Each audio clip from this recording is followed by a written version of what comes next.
Meus irmãos, muito boa noite a todos. Boa noite, Neusélia. Boa noite a todos nós. Vamos lá, mais um estudo, a Mais um graça de estudo Deus, né? do Evangelho, medinho do Evangelho, né? Nossa leitura de hoje, do livro Palavras de Vida Eterna, é o capítulo 51, No Solo do Espírito, que está baseada na frase de Jesus, está em Mateus. E outra caiu em boa terra e deu fruto, um a 100, outro a 60 e outro a 30. Referindo-nos à parábola do semeador, narrada pelo Divino Mestre, lembremos-nos de que o campo da vida é assim como a terra comum. Nele, encontramos criaturas que expressam levas espirituais de todos os tipos. Os homens espinheiros, os homens parasitas, os homens chacos, os homens superfícies, os homens obstáculos, os homens venenos, os homens palhas, os homens sorvedouros, os homens erosões e os homens abismos. Tem mais aqui, mas coloquei os mais importantes, vamos dizer assim.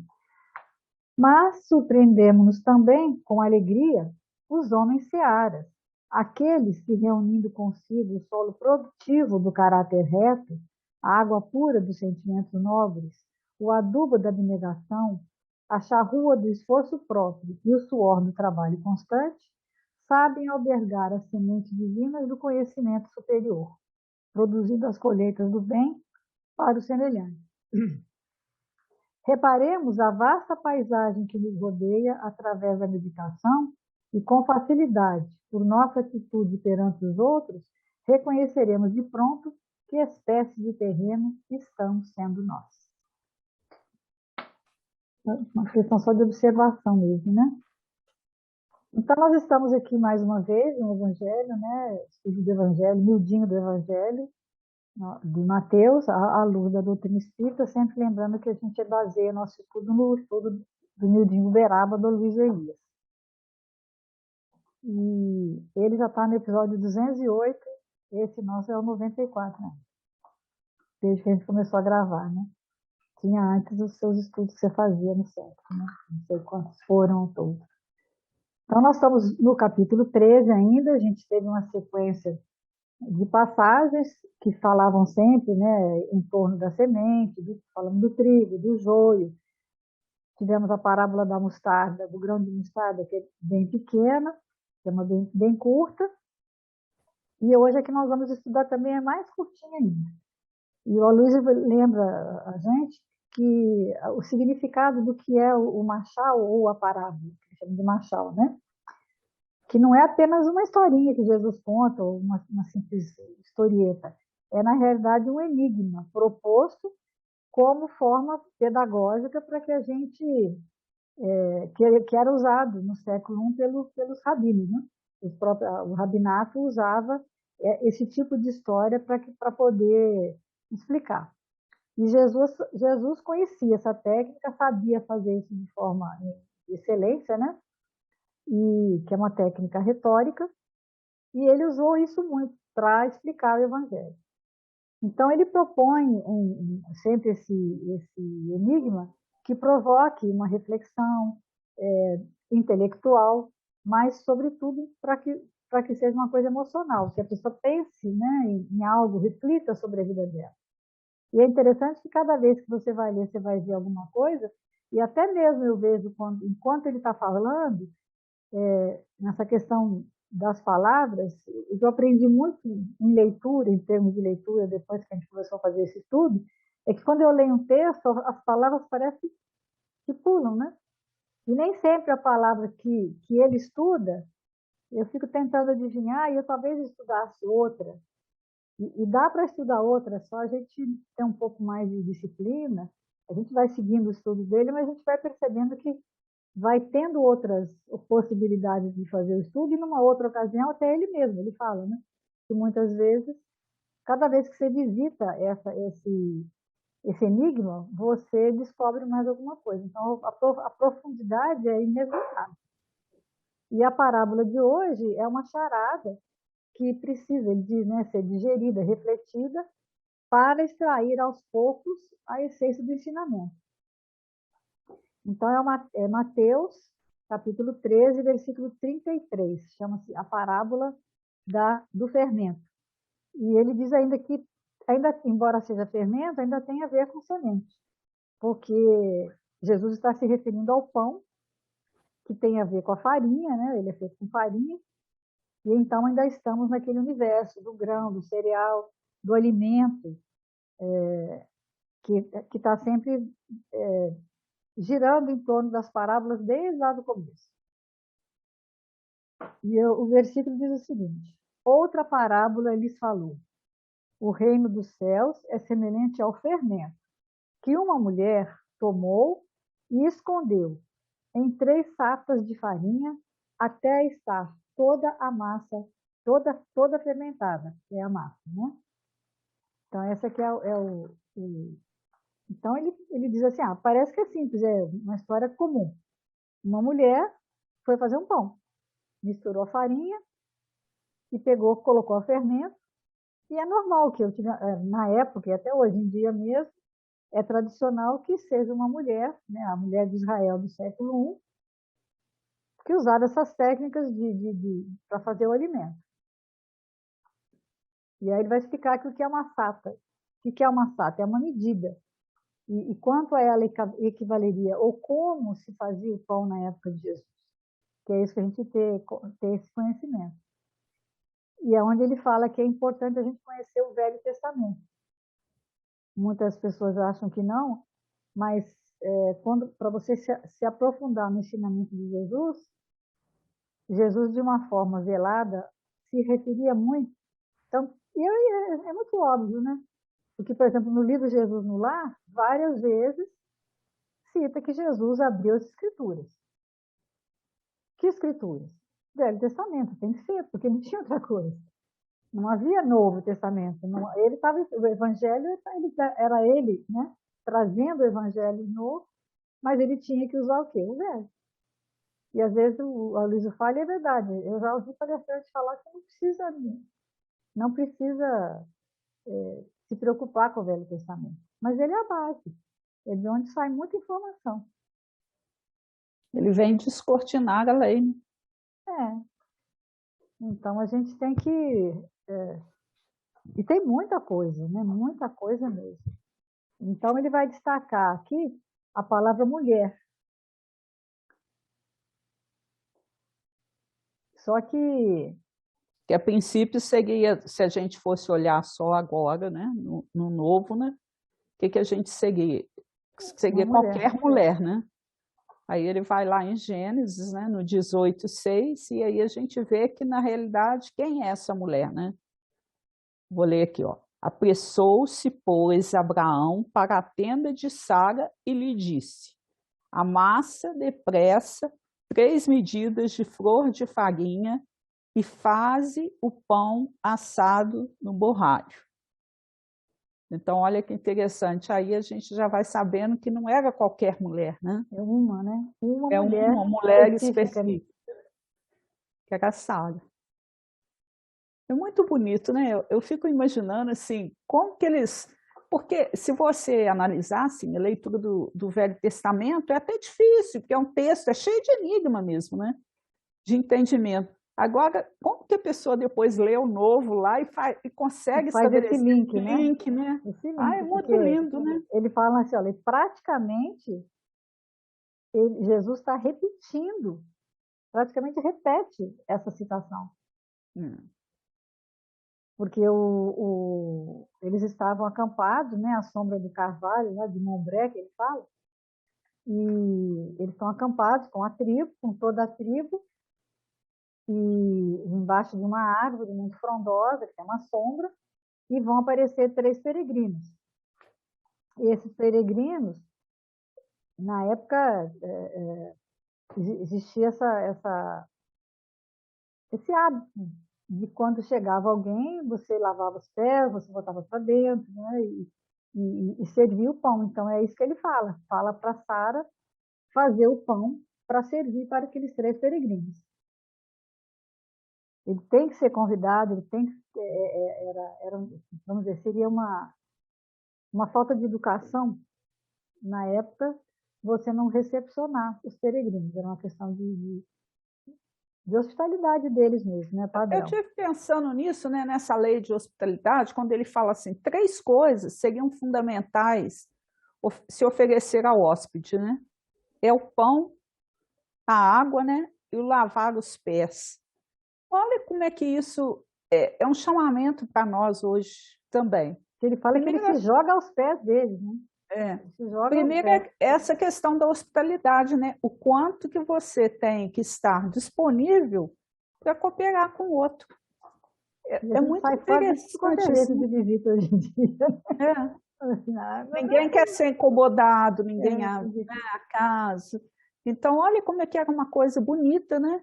Porque dividia aquilo que se tinha. E ele teve a visão ali que seria, né, os 3 peregrinos, que ele identificava como um enviado do Senhor.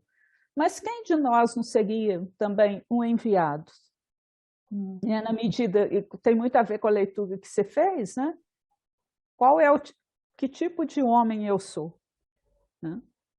E se a gente quer seguir Jesus, a gente tem que entender que essa hospitalidade tem que estar presente em nós. Né? Eu me lembrei que quando eu morava em São Paulo, eu fui criada, nascida e criada em São Paulo. E aí eu vim para cá com 27 anos já, mas na minha casa, na casa da mamãe, nós tínhamos, mamãe tinha vindo do interior de Minas e tinha muitos parentes dela que vinham, né? Então, quando eles vinham a São Paulo, ficavam na nossa casa.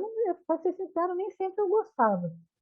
Mas tinha hora que vinha muito, sabe? Vinha assim, pulando, botando. E eu falava, mãe, onde vai botar esse povo todo? Não sei o que lá. Ela falou assim, minha filha, depois que fecha a porta, tá tudo dentro. Aí Minha dormia avó na também sala, falava isso também. dormia. Tinha gente dormindo em tudo quanto é canto. E assim, a gente acabava gostando, virava quase que uma festa, né? Num espaço pequeno. E tinha isso, né? Hoje em dia a gente já não tem. O pessoal fala assim, não vou nem fazer quarto de hóspede para ver se não vem ninguém, né? Essa questão do acolhimento é uma coisa que a gente tem que parar e refletir, porque a gente está ficando distante disso. Você falou aí, eu lembrei da minha avó também, que ela tinha uma irmã no Paraná, e quando eles vinham em comitiva também. Aí chegava aquela Kombi lotada de gente, ia descendo, gente descendo. Mas olha como é que era uma coisa bonita, né? Assim, a possibilidade, eles ainda paravam em Paraíba do Sul, traziam uma outra irmã da mãe, E ficava da conversando minha até de avó, pra cá, madrugada, né? não dormia, né? Então, e esse simbolismo também, Rita, de oferecer o pão, né, e a água, o lavar os pés, olha que coisa linda. Muito bonito. A gente, a partir do momento que a gente vai estudando, a gente vai vendo que, na realidade, a gente não precisa de muito, a gente precisa de simplicidade, de acolhimento, né? Isso realmente são coisas importantes que a gente está deixando perder no tempo. E isso assim, aqui na minha casa, por exemplo, meus irmãos, minha cunhada, a família toda está sempre aqui. Os meninos sempre gostaram de acampar, aí trazem amigos, os amigos sempre tive muitas crianças em casa, os meninos sempre traziam, agora os netos também, principalmente aniversário, festa, às vezes vem de dia, eu nunca liguei muito para essas, acho que fica às vezes com um preciosismo, né, que não pode quebrar isso, não pode estragar o tapete, não pode estragar o sofá, com criança, né, aquele Ricardo Vadir fala que casa de criança que o sofá não está estragado, tem um trem errado. A criança Verdade. nasceu para pular. E aquela fase que ela pula, tem que deixar ela pular, porque lógico que você vai deixar destruir também, tem que ensinar alguma coisa. Mas uma coisa engessada, né, que a criança não pode fazer nada dentro de casa, não se sente em casa, né? É muito ruim, né? Mas nós vamos dividir a noção, vamos continuar aqui. Então, o versículo, né, que é Mateus, né? Eu ia perguntar qual que é o símbolo, né? O que é que Sara representa? Uma coisa que eu achei interessante no versículo, que um dia ainda vou tentar estudar, mas eu pesquei uma antiga linha dele, que ele fala que ela escondeu. Essa palavra escondeu ficou me incomodando, assim, me incomodando não, me pondo para refletir, né? Porque ela escondeu o fermento, ele fica escondido. Então é algo que tem que ser o quê? Descoberto. Porque ele está escondido na farinha. Mas depois ele aparece. Quer dizer, ele que vai fermentar toda a massa, ele que vai agir, mas ele está escondido. E qual que é a nossa obrigação? achar, né? Descobrir e fazer com que ele realmente aquecer. Porque, por exemplo, você põe o fermento na massa, mas se tiver frio, você tem que tomar conta. Deixar ele em um lugar que é aquecido, fechado, bem cuidado. Descansar. Descansado. A minha irmã faz, sabe, esse fermento natural. Aquilo é igual se você tivesse um filho. Ela fica tomando conta na hora certa, põe na geladeira, tira da geladeira, põe tal hora, aí tá na hora do fermento, aí ele está agindo, ela vai lá, aí o glúten, não pode, não, vai mexer a massa, não pode desenvolver o glúten, eu tenho que desenvolver o glúten. Faz um monte de tipo de pães com fermentação natural, ela não usa fermento químico, não. E é interessante, porque vai ficando assim, ela tem uma relação com o fermento interessante mesmo, sabe? Assim, de cuidado. Ela tem um cuidado especial. O fermento é como se fosse uma pessoa, é uma coisa viva. Algo que vai se transformar em algo assim fantástico, porque depois o pão feito com fermento natural é mais saudável, é mais digestivo. Tudo isso tem diferença, né? É interessante. Então, o que é que Sara vai representar? Porque é o que ele fala, né? Todos os personagens bíblicos têm a mesma, não são só personagens. Alguns existiram, outros não. São personagens históricos e tem essas referências em relação a eles na Bíblia. Aí ele fala que Salomão é mencionado em outros documentos históricos. Então, todo o drama do casamento da Sara era o quê?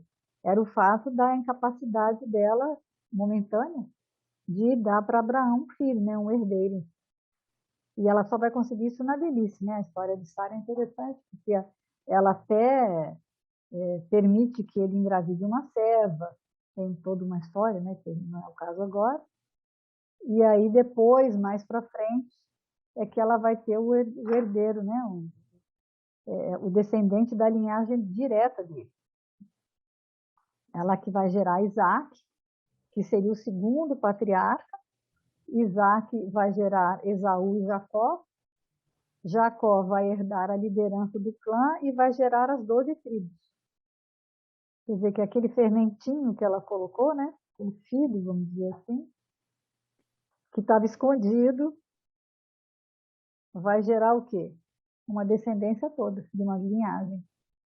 É um casal que virou fez um virar mil, né? É. E na realidade simbolizando o quê? Um país todo, né? Toda a humanidade, né? É interessante quando ele fala que Sara é o fermento que multiplica. Quando que a gente vai... Como é que descortinou isso, né? É uma coisa muito bonita mesmo, quando você estuda e vai aprendendo, né? Porque se você põe, que nem ele falou, põe só farinha e água, você faz pão também. Mas faz 10 pães. Né? Existe o pão, aquele pão sem fermento, que eles até usavam muito na época, o pão sem fermento. Mas ele não vai render, ele vai dar só aquele ali. Mas o fermento é que faz multiplicar. E Sara é aquela que põe o fermento na farinha e faz ele render. Ela que vai introduzir coração espiritualizado. Né?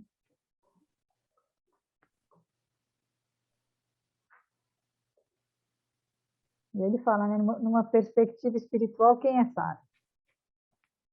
É todo coração espiritualizado, todo servo de Jesus, todo filho de Abraão, ou seja, aquele que segue essa tradição monoteísta, né, profunda, que consegue colocar no coração do outro esse fermento.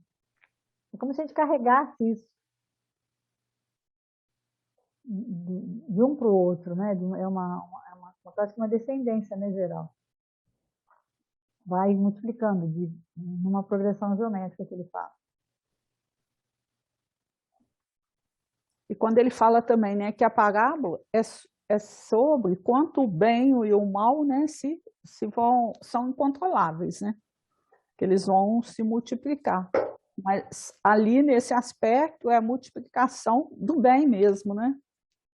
Quando o bem começa a crescer, ele sufoca o mal. O bem que se propaga foge ao nosso controle, né? E ele fala, não subestime um gesto mais simples que seja, porque a porção de fermento que você coloca é pouco, né? Em relação à farinha que você usa, os outros ingredientes, o fermento é porção menor, mas é ele que faz esse trabalho da multiplicação. Mas a gente esquece, acho que também, que tem outras coisas que envolvem, que é a temperatura, que é o forno. Então, tem hora que a gente coloca o fermento e quer que o trem fique pronto do nada, né? E demora. Tem o tempo, né? De fermentação. Tem pães que demoram 3 dias para ser feito. O italiano demora 3 dias. Você começa a fermentação dele 3 dias antes de botar ele no forno. Então, tem os tipos, assim como tem os espíritos também. Você pode até oferecer, colocar o fermento, mas não esperar que ele cresça dentro do tempo que você acha que ele vai crescer. Eu acho que isso também é uma reflexão interessante a gente fazer.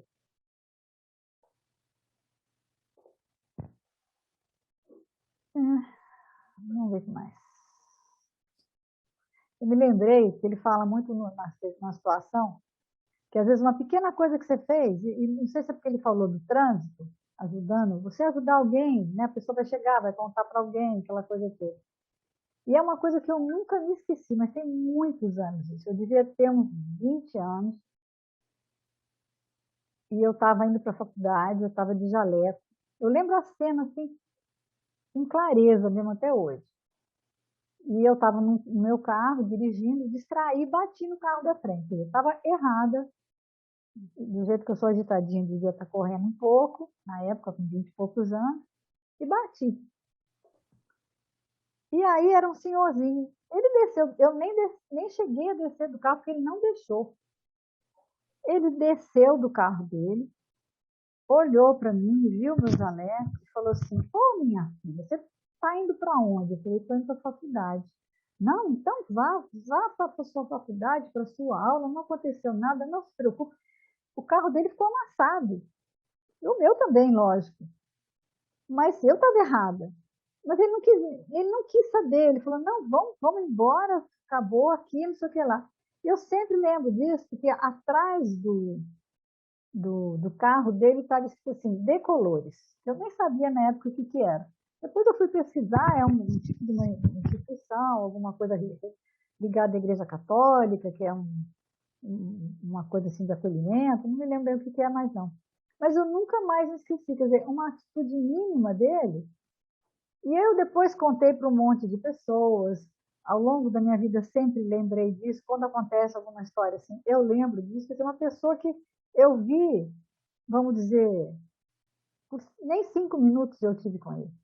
Nunca mais vi, não sei quem é, provavelmente já desencarnou, lógico que já desencarnou, porque na época ele já tinha idade, eu tinha 20 anos, mas eu nunca mais me esqueci da figura dele, assim, a mente dele, a figura dele, o tipo de pessoa, a coisa que ele falou me surpreendeu, porque eu esperava ele me dar uma bronca, esperava ele brigar comigo, qualquer coisa, menos fazer o que ele fez. E isso tudo, quer dizer, é uma coisa mínima, mas que rendeu para mim, e como ensinamento para mim também, que depois disso aconteceu comigo, de alguém bater no carro, no meu carro, e eu lembrar dele, falei, pô, eu já fui atendida, né? Eu vou atender também. Então já aconteceu. Então isso tudo foi uma coisa que rendeu para mim, pelo menos, na minha vida rendeu muito. Entendeu? E a gente tem que pensar É isso nisso, que ele né? fala, que a gente nunca pode subestimar o valor de um gesto simples, que ele vai render. Se é uma coisa no bem, com certeza vai render. Assim como o mal também rende, né? Aí ele fala da sata, né? Que é uma jarra de mais ou menos 13, 14 litros, né? Aí se for fazer as contas, né? Vai render em torno de 38 litros, quando não era colocado o eu sou fermento, né? matemática, né? Ele 3 dá 39. Ele falou 38, eu fiquei quieta, mas se são três sacos de 13 a 14, vai dar 39 litros. E esses 39 litros, eles usam litros porque enquanto não fermentou. Depois é que vai usar a medida. E que aí, se ela realmente pegou 3 sacas e colocou o fermento, deu 40 quilos de pão. Se você imaginar que estava ali, era ele, a esposa, e 3 peregrinos, 40 quilos daria uma média de 100 gramas para cada pessoa de pão para consumir, né? Daria para 400 pessoas. Quer dizer, então, quer dizer, olha como é que a lógica fica, como está escondido isso dentro do Velho Testamento. Porque a lógica não ia fazer pão para 400 pessoas. Nem tinha 400 pessoas. Na realidade, é multidão, né? Porque na realidade quer dizer que é muito mesmo, é muito mais. Tudo que Jesus fala, né? É igual 70 vezes 7, né? 7 vezes 7. Quantas vezes, né? É muito mais. É quando for preciso, né? O simbolismo do fazer quando for preciso. E quando você vai fazer comida, não é só para fazer para os seus, é para fazer para a multidão. Aí a gente fica analisando assim, a questão do desperdício, né, do Brasil em termos de alimentos, né, que o que se joga de comida fora, aqui, em termos de desperdício, podia matar a fome de muitos. Né? E em termos de país, nós somos... Eu esqueci a posição que a gente ocupa, até olhei na revista outro dia, na época. Mas não é muito boa não, né? Não, é desanimador. É desanimador. Então, eu estou vendo, agora, por exemplo, eu estou separando a matéria orgânica para fazer compostagem. Como o lixo daqui de casa diminuiu uma quantidade. Casca que jogava fora, coisas assim, né? Que agora está virando alguma coisa, e é tudo por lixo. Então, a gente tem como pensar em estar reaproveitando de alguma forma, né? E a gente não pode ler, é o que ele fala, a parábola do fermento, se a pessoa for ler de forma literal, ela vai entender só isso, né? Que você, na sua carreira espiritual, tem que alimentar 400 pessoas, tem que influenciar. Mas, na realidade, não é isso que ele está dizendo. Que não é só para o seu, só para... E a gente fica muito próximo só dos nossos, né? Os nossos interesses são muito ligados só aos mais próximos. E que a gente, na realidade, a gente tem que exemplificar não só para a família, para o filho, mas para qualquer um, para qualquer pessoa. O alimento espiritual tem que ser para muitos, né? Nunca para um grupo restrito. Aí ele complementa, né? Ele vai lá no Velho Testamento também, no 10:1. São essas as gerações, né? Aí fala dos filhos de Noé, né? Que é porque ele usou o número 3, né? Sam, Cã, Jafé, e nasceram os filhos depois do dilúvio. E no 10:32, ele continua, né? Que é o mesmo raciocínio, não? São essas as famílias dos filhos de Noé, segundo as suas gerações, nas suas nações, e destes foram disseminados as nações da terra depois do dilúvio. Então, na realidade, assim, fazer o pão para alimentar, né, os filhos de Noé, que simbolizam aqui a humanidade, né? Então, quando a gente vai fazer a propagação do evangelho, né, tem que ser para muitos mesmo. Né? É por isso que ele usa o número 3. Será que nós somos, Sara, já um coração espiritualizado, um servo de Jesus? Eu fiquei me perguntando isso. Será que já tem? E ela muda de nome também, né? Ela tem a questão de igual de Paulo e Saulo, ela Sara, depois ela vira Saraías, não tenho certeza exatamente, mas quando ela transforma, ela também muda. Eu acho que ainda é a primeira Sara. Porque você vê, cada filho de Noé deu origem a um povo em determinado local do mundo. Né? É lógico que a gente não vai, ele fala, nós não vamos conhecer todos os filhos encarnados e desencarnados, mas todos que cruzarem o nosso caminho, nós devemos oferecer o pão do Evangelho. O pão que alimenta, né? Ele fala, Jesus fala, tomai e comei, esse é o corpo do Cristo. É o pão que alimenta o pão da vida. Fonte Viva agora, né? Então, aí ele vai agora falar da palavra do fermento, né? A farinha é o evangelho e o grão de trigo, o fermento, é o fermento que faz render, segundo Emmanuel. E aí ele vai para o livro Fonte Viva, capítulo 108, que tem o título Um pouco de fermento. Não sabeis que um pouco de fermento leveda a massa toda? É Paulo aos Coríntios, né? Ninguém vive só. Nossa alma é sempre núcleo de influência para os demais. Nossos atos possuem linguagem positiva. Nossas palavras atuam à distância. Achamos-nos magneticamente associados uns aos outros. Ações e reações caracterizam-nos à marcha. É preciso saber, portanto, que espécie de forças projetamos naqueles que nos cercam. Nossa conduta é um livro aberto. Quantos de nossos gestos insignificantes alcançam o próximo, gerando inesperadas resoluções? Quantas frases aparentemente inexpressivas, arrojadas de nossa boca, estabelecem grandes acontecimentos? Cada dia emitimos sugestões para o bem ou para o mal. Dirigentes arrasam dirigidos. Servos arrastam dirigidos. Servos inspiram administradores. Qual é o caminho que a nossa atitude está indicando? Um pouco de fermento leveda a massa toda. Não dispomos de recursos para analisar a extensão de nossa influência, mas podemos examinar-lhes a qualidade essencial. Acautela-te, pois, com o alimento invisível que fornece as vidas que te rodeiam. Desdobre-se-nos destinos em correntes de fluxo e refluxo. As forças que hoje se exteriorizam de nossa atividade voltarão ao centro de nossa atividade amanhã. Gente, é muito sério, né? O tempo todo, então, a gente... Fluxo e refluxo, né? Você está influenciando e está sendo influenciado. Em qualquer lugar, porque a pessoa pode estar lá longe, se você pensar, você está atingindo de alguma forma, né?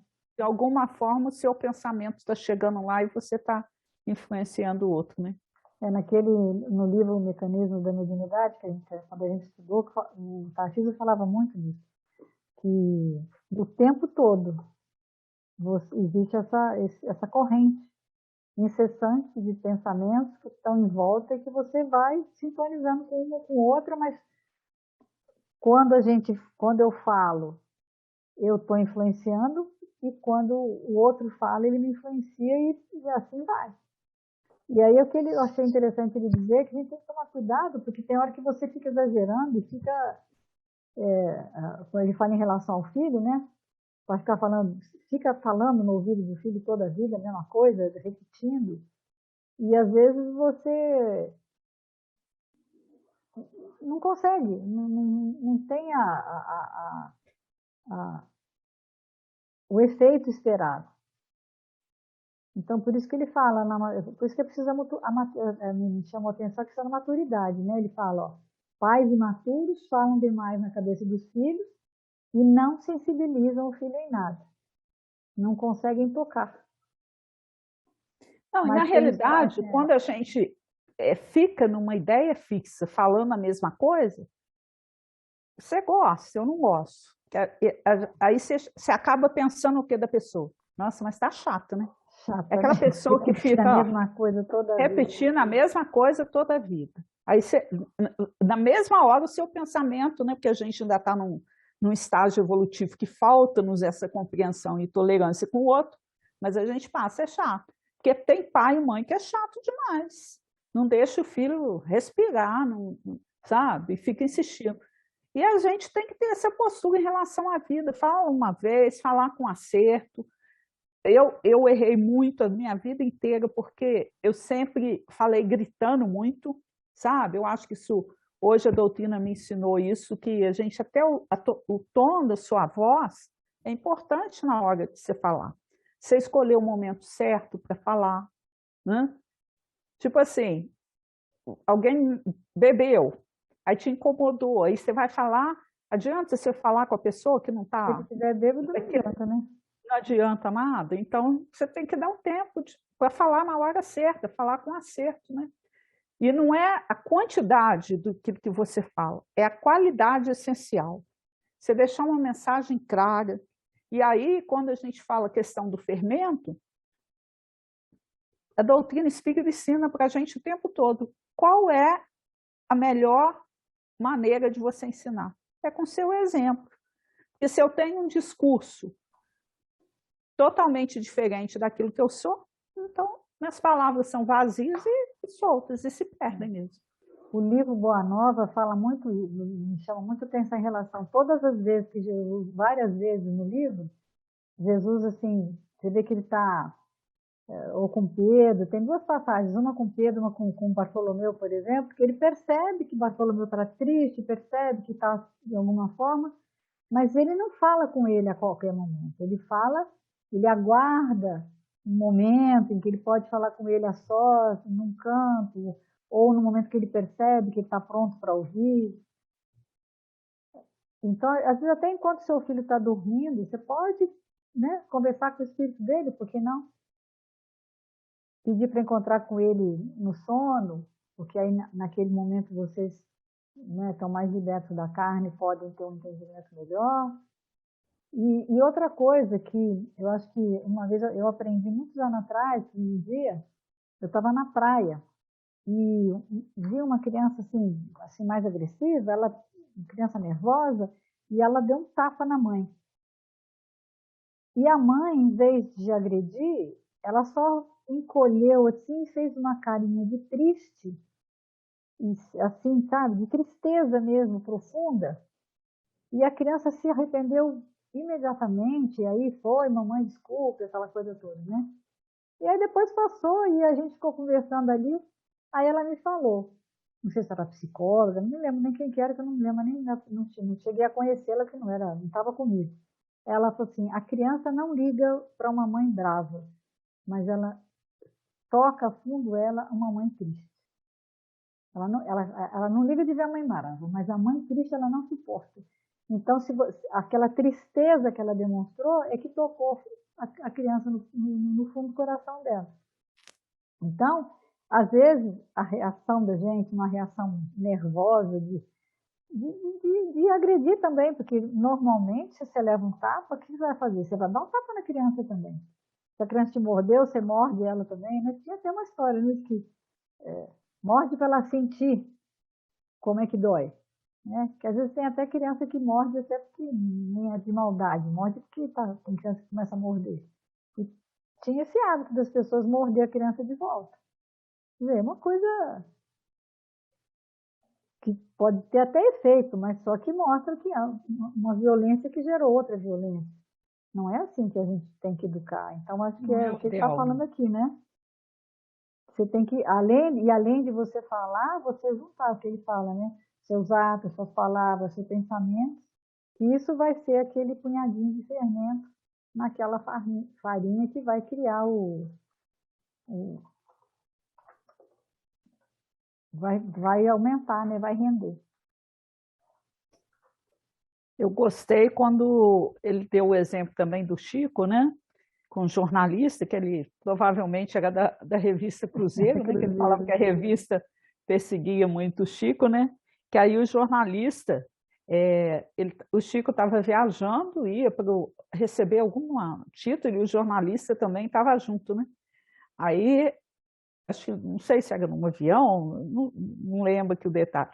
Aí o jornalista pensa assim, né? Como é que pode uma figura feia dessa, né? Ele estava em vista de ganhar o Nobel, né? Da paz, né?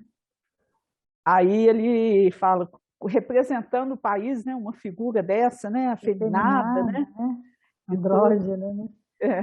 Aí quando o Chico passa perto dele, né? Aí ele fala, se eu paguesse uma figura afeminada, é porque eu preciso ser pai e mãe da humanidade inteira. Olha que coisa linda, né?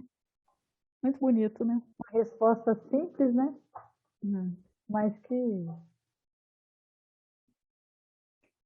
E ele deixava muito claro, né, o tempo todo, que ele sempre foi uma alma feminina, né, que precisou reencarnar como homem, né, devido à missão que tinha, né. Muito bonito isso de da gente entender também e ter essas questões de julgamento, né, em relação ao outro, né. Olha como é que é séria essa questão do julgamento. Achei interessante ele falar também, por exemplo, no caso do canal dele, não o nosso, lógico, né? Que tem lá, sei lá, no momento que está assistindo, tem 1000 pessoas assistindo. Então, ele tem, realmente a gente tem acesso no site, você olha lá quantas pessoas assistiram, dá para você ver quantas pessoas assistiram inteiro, qual a média de minutos que as pessoas assistiram, que também tem isso, a pessoa às vezes não assiste a palestra inteira. Ela assiste 30 minutos, 40 minutos, 10 minutos. Então, o site traz as estatísticas de quantas visualizações, em média, quantos minutos ela foi assistida. E é interessante. Então, no caso dele, é lógico, é muito maior. E aí ele vai falar, né? Que pode atingir 1000. Mas esse exemplo de todo mundo que assistiu desses 1000 pode atingir 4000. Então, ele fala da família Neidin, que é como o pessoal conhece, né? Pode assistir, vai ter aqueles que assistiram ao vivo, vai multiplicar. Mas que a espiritualidade tem uma estatística que a gente não tem dentro do site, eles sabem quantas pessoas, ou quantos espíritos, tanto encarnados quanto desencarnados, eu entendi assim, ela realmente sensibilizou. Quantos espíritos ela pôde... E eu acho que a gente tem essas expectativas, né? Mas eu acho que ele vai falar depois aqui, o importante não é a quantidade, mas se a gente puder ter tocado um coração, que ele tenha se transformado de alguma forma, a gente já está no lucro. Se puder trocar o nosso, né, Rita? Tá ótimo. É o nosso mesmo. Nossa, Não, porque se a gente for... fazer uma mudança mínima, né? É verdade. Ó, se a gente fosse pensar em números, a gente não ia chegar no 100 de jeito nenhum. Mas como a nossa proposta é esse desafio mesmo nosso, né? A gente com a gente e com a firmeza necessária de levar o estudo adiante, então está tudo certo, né? Porque é muito, isso aí é muito, essa questão de números, né? Assim, você vê na internet, quantos mil seguidores, né? E aí a pessoa às vezes fica feliz, né? Mas hoje eu ainda estive pensando por causa de uma situação que aconteceu. Que eu falei assim, eu tenho certeza que a pessoa fala assim, nossa, mas olha quantos mil, não é mil, me seguindo. Mas acontece, desses 1000, que tipo de vibrações as pessoas estão jogando para você quando estão te curtindo, né? Porque na realidade é isso, a gente vê que isso acontece mesmo, né? Não, e você sabe que já tem em recurso termos hoje de em dia para crítica. você comprar, acelerar. Por exemplo, no Instagram, existe uma possibilidade, não sei como é que faz não, mas de alguém está me falando. Por exemplo, se você tem 1000 seguidores, você quer aumentar para 2000, tem lá, não sei com que recurso que você faz, se paga alguma coisa, que você acelera aquilo. Quer dizer, é uma coisa, então, o que adianta você... Aí não é um crescimento, é um inchaço. Que do mesmo jeito que a pessoa entra, ela sai também. Então, essa quantidade, né, é o que ele fala, qual que é a qualidade da influência que eu ofereço? Porque de todo mundo que assistiu, alguns vão ter, como ele falou, algum vai ter um nível 1, outro nível 2, outro nível 3, outro vai ter um nível altíssimo de entendimento. Então, a gente tem que avaliar, porque o que vale mesmo é exemplo. Aí ele fala, primeiro, você consegue fazer a marcha render? Transmite para os outros aquele conteúdo? E segundo, com que qualidade que você fez isso? Né? O que vai revelar é a sensibilidade do outro. Quando ele foi tocado, foi comovido, se ele foi tocado pelo seu exemplo, pela sua palavra, esse que é o sinal que rendeu, né? Então, existe sim, lógico, um controle quantitativo, mas principalmente, não só quantos, mas como isso vai acontecer. Qualidade Ele dá o é exemplo de mais Paulo, né? importante do que a quantidade. Ele fala, assim, Paulo de Tarso conhece Jesus e em 30 anos ele modifica o panorama religioso do Mediterrâneo. Ele fala, né? Muitos de nós conhecemos Jesus e em 300 anos não conseguimos modificar nem a nós mesmos. É Né? porque Então, se o conhecimento não está te libertando, né? É o que vai falar lá no Vinho de Luz, no 64, fermento velho. Alimpai-vos, pois, do fermento velho, para que sejais uma nova massa. Existem velhas fermentações de natureza mental que representam tóxicos perigosos ao equilíbrio da alma. Então, a gente tem muita fermentação de natureza mental, né, errada, né? Muito comum observarmos companheiros ansiosos por íntima identificação com o pretérito, na teia de passadas reencarnações. Acontece, porém, que a maioria dos encarnados na Terra não possuem uma vida pregressa, respeitável e digna, em que possam recolher sementes de exemplificação cristã. Então, a gente fica muito preocupada, né, com o passado, e é muito interessante, Deus é perfeito, né? Quando ele dá para a gente o esquecimento, porque, na realidade, se a gente fosse pesquisar essa vida pregressa nossa, a gente provavelmente, né, se depararia com situações bem pouco respeitáveis e dignas. Né? Quase todos nos embebedávamos com o licor mentiroso da vaidade, em administrando os patrimônios do mundo, quando não nos embriagávamos com o vinho destruidor do crime, se chamados a obedecer nas obras do Senhor. Olha como é que isso é sério, né? Quem possua forças e luzes para conhecer experiências fracassadas, compreendendo a própria inferioridade, talvez aproveite algo de útil, retendo páginas vivas que se foram. Os aprendizes desse gesto, contudo, são raros, ainda são raros, nos trabalhos de recapitulação na carne, junto da qual a compaixão divina concede ao servo falido a bênção do esquecimento para a valorização das novas iniciativas. Não guardes, portanto, o fermento velho no coração. Cada dia nos conclama a vida mais nobre e mais alta. Reformemo-nos à claridade do infinito bem, a fim de que sejamos nova massa espiritual nas mãos de nosso Senhor Jesus Cristo. é o que ele fala, a gente é influenciado o tempo todo, tanto de um lado como do outro. Então, nós temos a influência do Chico, temos a influência lá do Bezerra, das leituras boas que a gente faz, mas também convive com esse fermento velho, de péssima qualidade. Vamos dizer, aquilo que se assiste na televisão, as postagens de internet, essas visualizações que a gente faz, né? Que não tem, Perdendo assim, tempo, né? perde tempo, né? Então, aí ele fala que foi influenciado pelo Chico, por Eurípides, por Bezerra de Menezes, mas também foi influenciado por mim mesmo, né? Pelo meu eu do passado, tem o passado que a gente tem, né?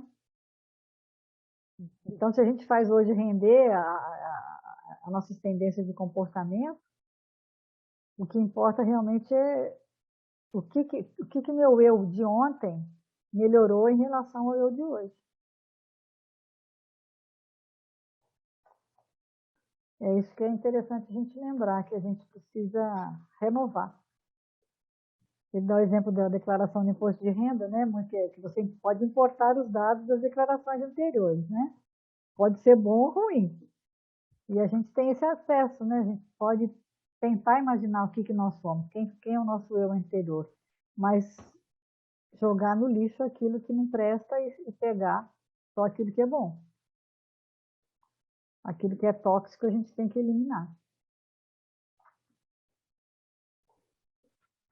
E lembrar, né, que o problema é que você trazer coisas do passado, geralmente não são lá essas coisas, né? Geralmente são coisas, fermento velho que tem que ficar para trás.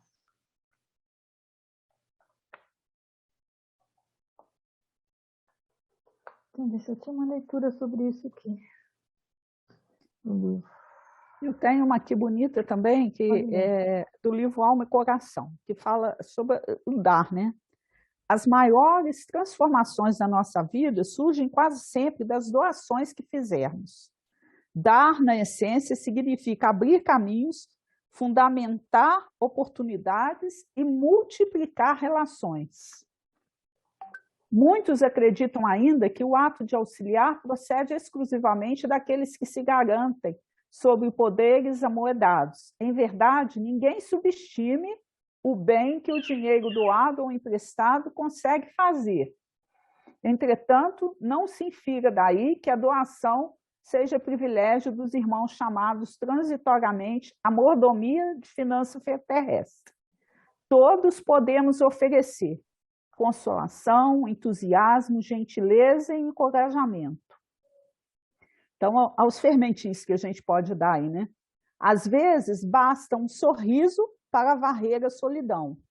Uma frase de solidariedade é capaz de estabelecer vida nova no espírito em que o sofrimento prestou a esperança.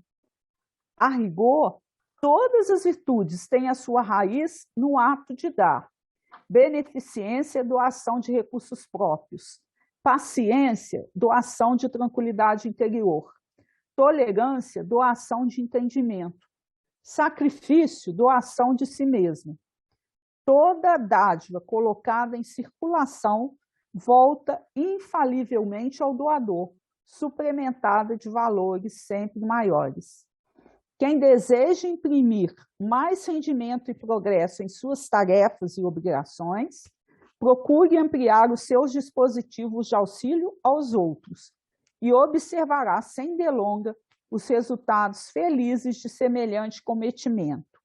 Isso ocorre porque, em todo o universo, as leis divinas se baseiam em amor, num amor que, no fundo, é a onipresença de Deus em doações eternas.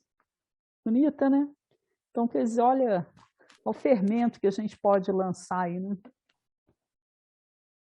Às vezes é aquela coisa, né? Pequenos gestos, quando ele fala assim, olha, uma frase de solidariedade é capaz de estabelecer vida nova no espírito que o sofrimento prestou à esperança.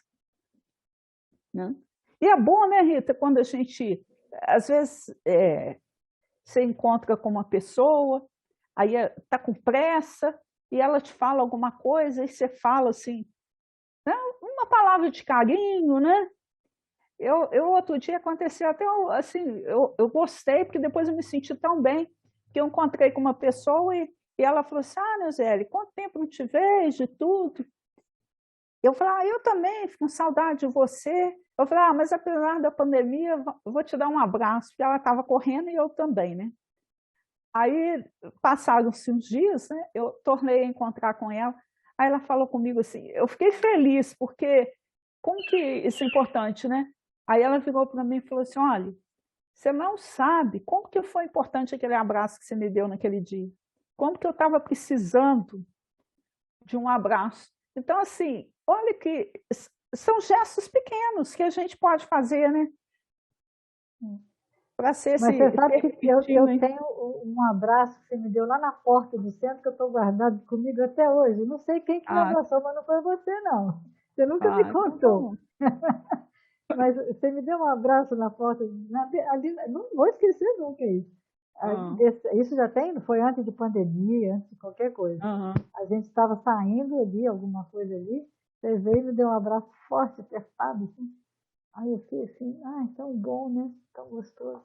E aí aquela energia fica, né? Então, a música Aleluia, né? Que a tradução espírita lá daquele menino que canta, né? Esqueci o nome dele.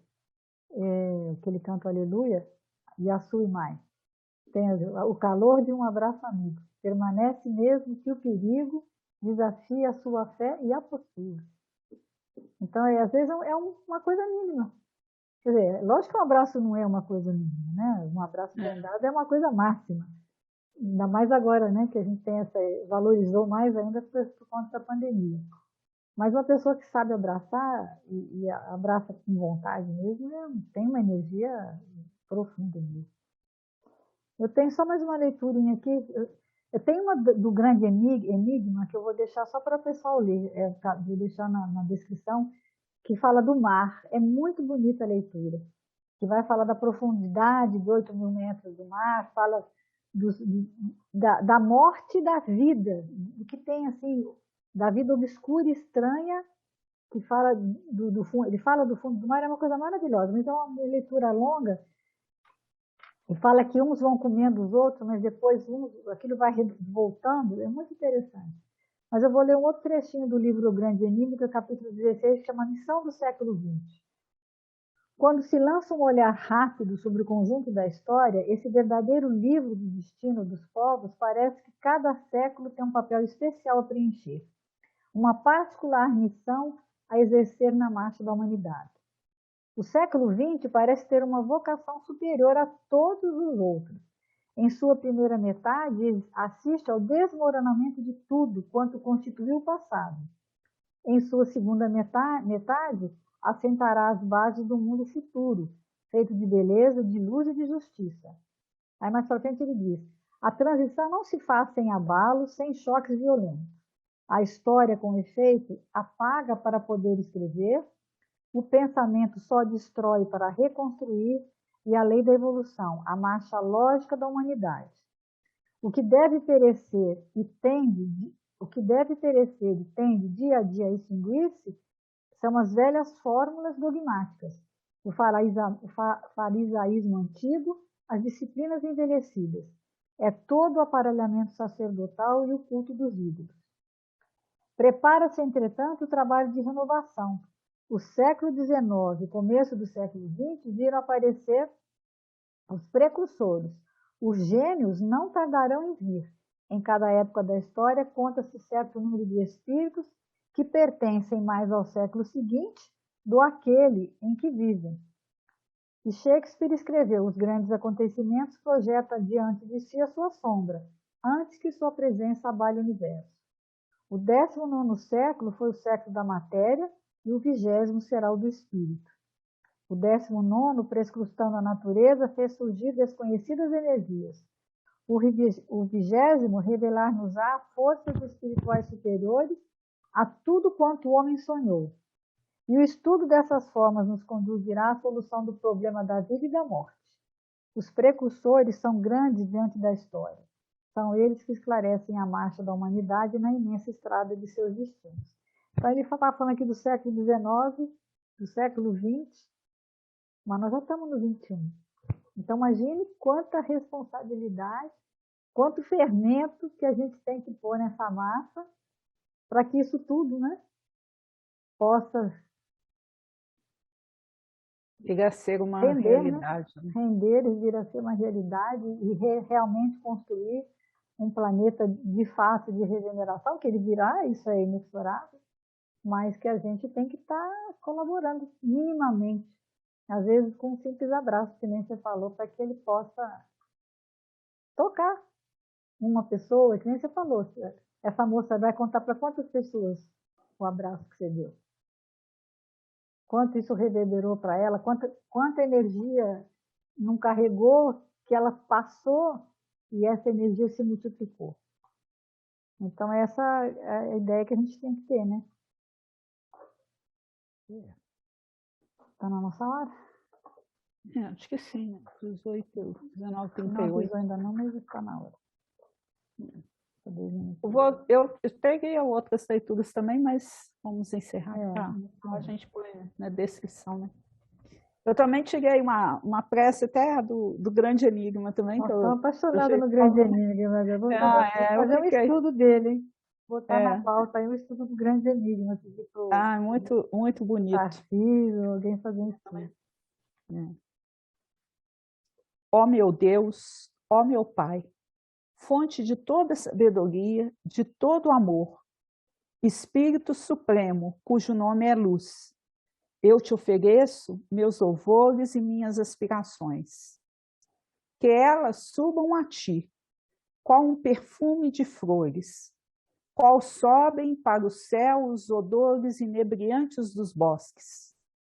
Ajuda-me a avançar na senda sagrada do conhecimento, para uma compreensão mais alta de tuas leis, a fim de que se desenvolva em mim mais simpatia, mais amor pela grande família humana, pois sei que, pelo meu aperfeiçoamento moral, pela realização, pela aplicação ativa em torno de mim e em proveito de todos, da caridade e da bondade, aproximar-me-ei de ti e merecerei conhecer-te melhor, comungar mais intimamente contigo na grande harmonia dos seres e das coisas. Ajuda-me a desprender-me da vida material, a compreender, a sentir o que é a vida superior, a vida infinita. Dissipa a obscuridade que me envolve. Depõe em minha alma uma centelha desse fogo divino que aquece e abrasa os caminhos das esferas celestes, que é a tua doce luz, e com ela os sentimentos de concórdia e de paz se derramem sobre todos os seres. Uma semana, né? De muita paz para todos nós. Muita paz. Até semana que vem, se Deus quiser, faremos mais uma vez aqui.